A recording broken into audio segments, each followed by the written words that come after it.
अस्सलाम वालेकुम दोस्तों, I hope you are doing well.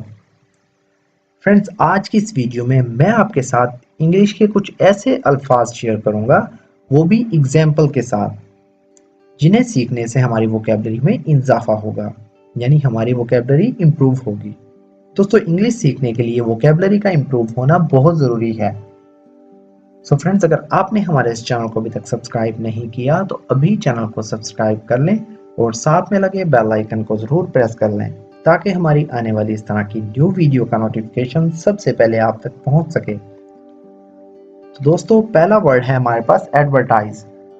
Advertise का मतलब होता है इश्तिहार देना, यानी पोस्टर लगाना।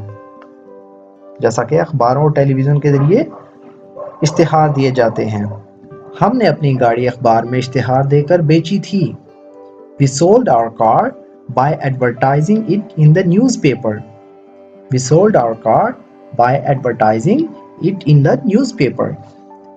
अगला वर्ड है हमारे पास एडवाइस। दोस्तों, एडवाइस का मतलब होता है मशवरा या सलाह। मतलब ऐसी बात जो आप किसी से कहें ताकि वो फैसला कर सके कि उसे ये करना है या नहीं करना। वो आपको इस बारे में मशवरा देगा कि कहाँ जाना चाहिए।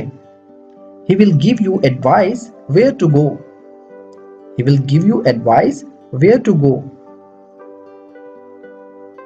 अगला वर्ड है अफेयर। अफेयर का मतलब होता है दोस्तों मामला या वाकया। कोई चीज जो वाकया हुई हो या कोई तकरीब वगैरह। शादी खासी सादा सी तकरीब थी। The wedding was a very quiet affair. The wedding was a very quiet affair. Next है हमारे पास अफेक्ट।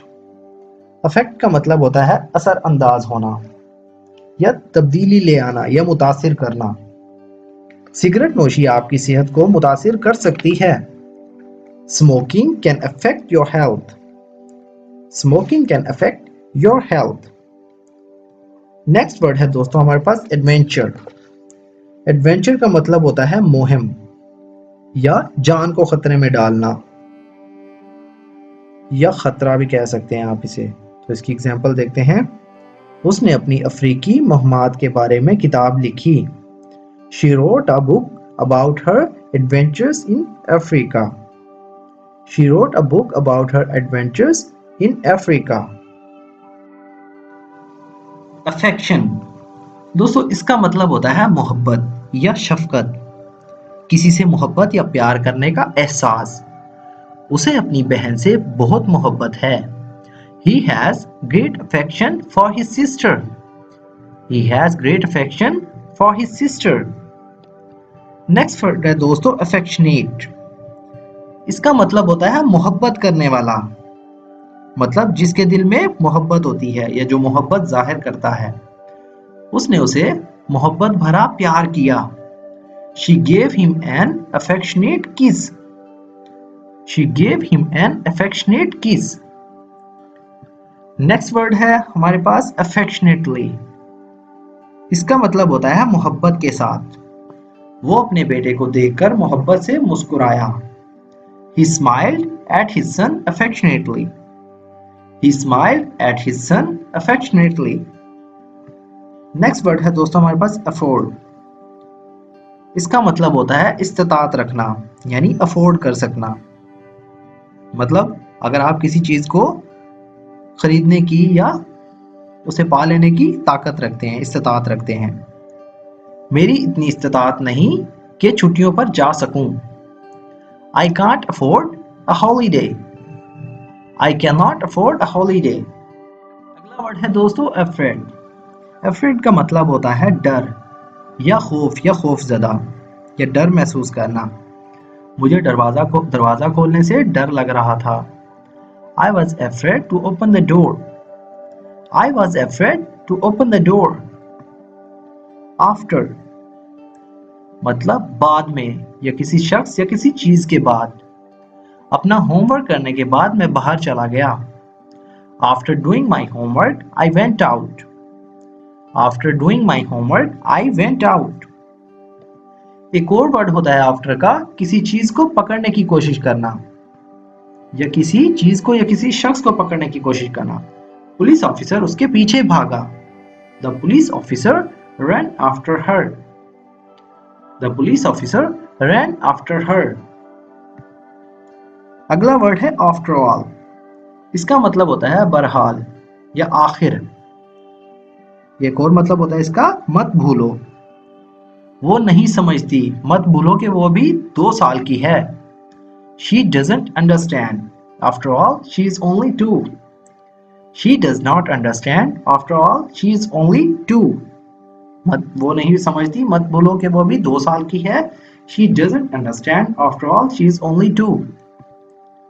Afterwards.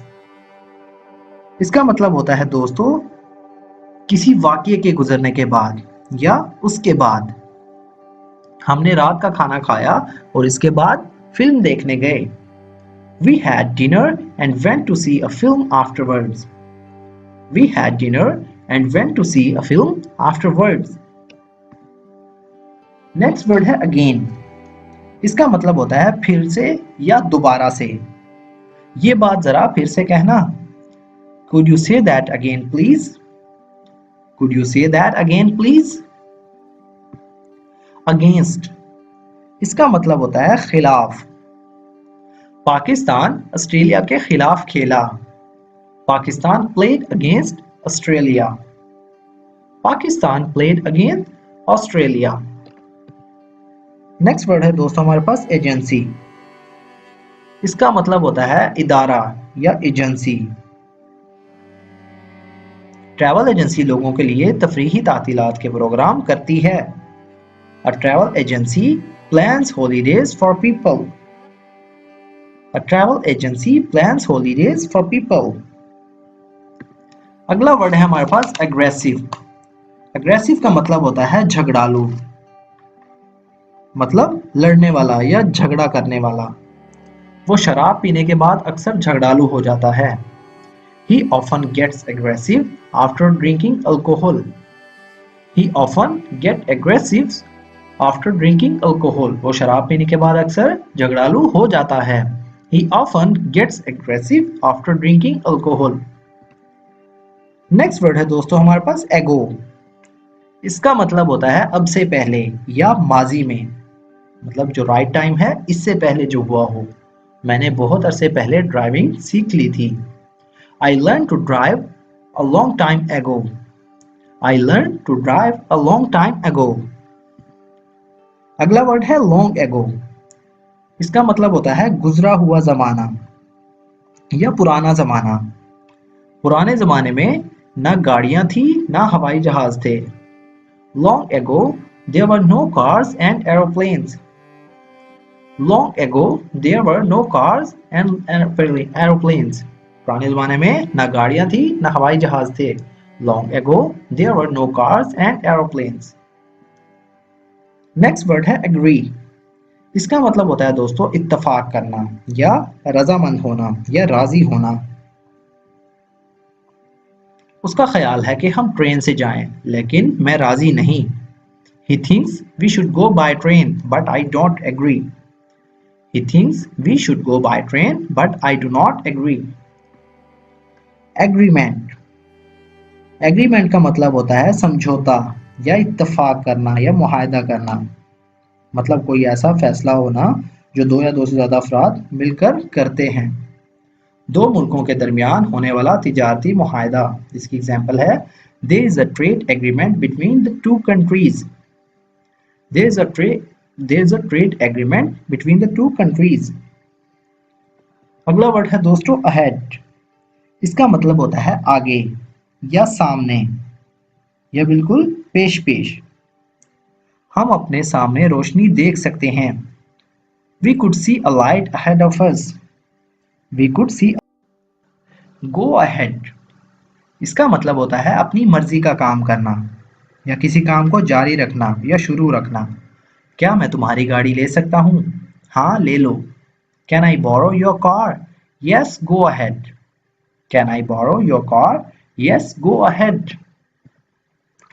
Age. इसका मतलब होता है दोस्तों मदद या इमदाद। वो छड़ी की मदद से चलता है। He walks with the aid of a stick. He walks with the aid of a stick. अगला वर्ड है हमारे पास एम। इसका मतलब होता है इरादा करना। तो इसकी एग्जांपल देखते हैं। वो 9 बजे रवाना होने का इरादा कर रहा है। He is aiming to leave at 9. He is aiming to leave at 9. वो 9 बजे रवाना होने का इरादा कर रहा है। अलर्ट। इसका मतलब होता है दोस्तों चौकन्ना रहना, होशियार या खबरदार रहना। अलर्ट का मतलब होता है चौकन्ना रहना, होशियार रहना। अच्छा ड्राइवर हमेशा होशियार रहता है। A good driver is always alert. A good driver is always alert. अच्छा ड्राइवर हमेशा होशियार रहता है। Alight। इसका मतलब होता है आतिशज़दा या जलता हुआ, मतलब जो आग की लपेट में हो। आग किचन से शुरू हुई और जल्द ही पूरे घर में लग गई। A fire started in the kitchen and soon the whole house was alight. A fire started in the kitchen and soon the whole house was alight. Alike। इसका मतलब होता है एक से या एक जैसे, मतलब जिसमें फर्क ना हो, यकसा हो, एक जैसे हों। दोनों भाई बड़ी हद तक एक जैसे हैं। The two brothers are very alike. The two brothers are very alike. Alive मतलब जो जिंदा हो, मुर्दा ना हो। क्या तुम्हारे दादी दादा जिंदा हैं? Are your grandparents alive? Are your grandparents alive? अगला वर्ड है दोस्तों हमारे पास अलाउ। अलाउ का मतलब होता है इजाजत देना, मतलब किसी काम को करने या चीज को लेने की इजाजत देना। आपको यहाँ गाड़ी पार्क करने की इजाजत नहीं है। You are not allowed to park your car here. You are not allowed to park your car here. अगला नेक्स्ट वर्ड है हमारे पास almost। इसका मतलब होता है तकरीबन या करीब करीब। मैं दरिया में तकरीबन गिर गया था। I almost fell into the river. I almost fell into the river. Next word है alone। इसका मतलब होता है अकेला या तन्हा, मतलब किसी दूसरे के बगैर। मुझे घर में अकेले रहना पसंद नहीं। I don't like being alone in the house. I don't like being alone in the house. Next word है दोस्तों हमारे पास along। along का मतलब होता है साथ साथ, मतलब एक किनारे से दूसरे किनारे तक। तो इसकी एग्जांपल देखते हैं। हम सड़क के साथ साथ चले। We walked along the road. We walked along the road. Alongside। इसका मतलब होता है दोस्तों शाना बशाना, मतलब पहलू ब पहलू, मतलब साथ साथ। तुम अपनी बाइक मेरी बाइक के साथ खड़ी कर दो। Put your bike alongside mine. Put your bike alongside। अगला वर्ड है दोस्तों हमारे पास अलाउड। इसका मतलब होता है जोर से या चिल्लाकर, मतलब इतनी जोर से बोलना कि दूसरे सुन सकें। मैंने अपने भाई को ऊंची आवाज में कहानी पढ़कर सुनाई। I read the story aloud to my brother. I read the story aloud to my brother. Already। इसका मतलब होता है पहले से ही या पहले ही। हम स्टेशन भागे लेकिन ट्रेन पहले ही जा चुकी थी। We ran to the station but the train had already left. We ran to the station but the train had already left. Alternate। इसका मतलब होता है दोस्तों मुतबादिल, मतलब एक के बाद दूसरा। क्लास मुतबादिल दिनों पर मुनक्किद की जाती है। The class is held on alternate days. The class is held on alternate days. Although। इसका मतलब होता है दोस्तों अगरचे या हालांकि। अगरचे वो बीमार था लेकिन काम पर गया। Although he was ill, he went to work. Although he was ill, he went to work. अगरचे वो बीमार था लेकिन काम पर गया। All together मतलब मुकम्मल, सब मिलाकर या टोटल। मैं तुमसे मुकम्मल तौर पर इत्तफाक नहीं करता। I don't altogether agree with you. I do not altogether agree with you. Adjust इसका मतलब होता है दोस्तों मवाफिक करना या दुरुस्त करना। तुम उस कुर्सी को मर्जी के मुताबिक ऊंचा कर सकते हो। You can adjust the height of this chair. You can adjust the height of this chair. तुम इस कुर्सी को अपनी मर्जी के मुताबिक ऊंचा कर सकते हो। You can adjust the height of this chair. Next word है दोस्तों हमारे पास admire. Admire का मतलब होता है तारीफ करना, सराहना, मतलब पसंद करना। इसकी एग्जाम्पल देखते हैं। इतना मुश्किल काम सरअंजाम देने पर मैं वाकई तुम्हारी बड़ी तारीफ करता हूँ। I really admire you for doing such a difficult job. I really admire you for doing such a difficult job. Admit इसका मतलब होता है एतराफ करना या मान लेना, मतलब गलती को तस्लीम करना। उसने पैसे चुराने का एतराफ कर लिया। He admitted stealing the money. He admitted stealing the money. Next word है दोस्तों अडॉप्ट।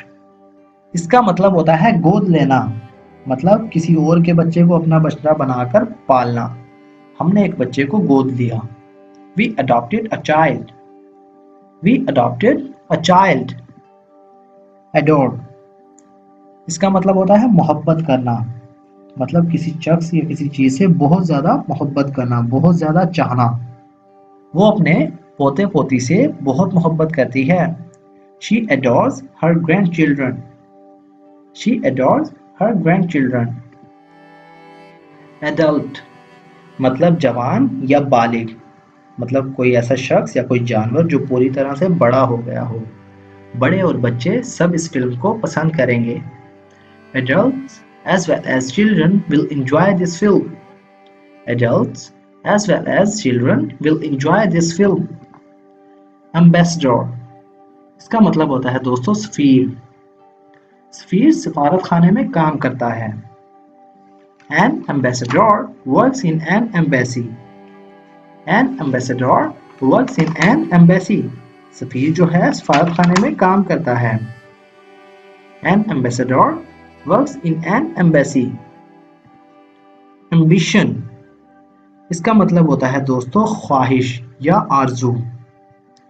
मेरी ख्वाहिश है कि मैं डॉक्टर बन जाऊं। My ambition is to become a doctor. My ambition is to become a doctor. Ambition मतलब आरजू, ख्वाहिश या तमन्ना। मेरी ख्वाहिश है कि मैं डॉक्टर बन जाऊं। My ambition is to become a doctor. Among इसका मतलब होता है दरमियान, दो या दो से ज्यादा चीजों के दरमियान या दो या दो से ज्यादा शख्स के दरमियान। उसने अपने बच्चों के दरमियान पैसे तकसीम किए। He divided the money among his children. He divided the money among his children. Next word है दोस्तों amuse. इसका मतलब होता है दिल खुश करना, किसी को हंसाना। amuse का मतलब होता है किसी को हंसाना या दिल खुश करना किसी का। हमने लंबे सफर के दौरान अपना दिल बहलाने के लिए खेल खेले। We played games to amuse ourselves on the long journey. We played games to amuse ourselves on the long journey. Next word है दोस्तों anger. इसका मतलब होता है गुस्सा। उस वक्त उसे बहुत गुस्सा आया जब उसने लड़के को अपनी कार चुराते हुए देखा। He was filled with anger when he saw the boy trying to steal his car. He was filled with anger when he saw the boy trying to steal his car. अगला word है दोस्तों angry. इसका मतलब होता है नाराज या गुस्से में या गुस्से से भरा हुआ। मैं जब घर देर से पहुंचा तो मेरे वालिद मुझसे बहुत नाराज हुए। My father was angry with me when I got home late. My father was angry with me when I got home late. तो दोस्तों ये थी हमारी आज की वीडियो। अगर वीडियो आपको थोड़ी सी भी यूजफुल लगी हो तो प्लीज़ हमारी इस वीडियो को लाइक करें और इसे अपने दोस्तों के साथ भी शेयर करें। तो फ्रेंड्स, अगर आप भी चाहते हैं इस तरह की मजीद वीडियो देखकर अपनी स्पोकन इंग्लिश को और अपनी वोकेबलरी को इम्प्रूव करना, तो अभी हमारे इस चैनल को सब्सक्राइब कर लें और साथ में लगे बेल आइकन को जरूर प्रेस कर लें, क्योंकि मैं रोजाना आपके साथ 50 ऐसे सेंटेंसेस शेयर करता हूं जिन्हें हम अपनी डे टू डे लाइफ में बहुत ज़्यादा यूज़ करते हैं। तो दोस्तों, मिलते हैं अपनी नेक्स्ट वीडियो में, तब तक के लिए अल्लाह हाफिज़।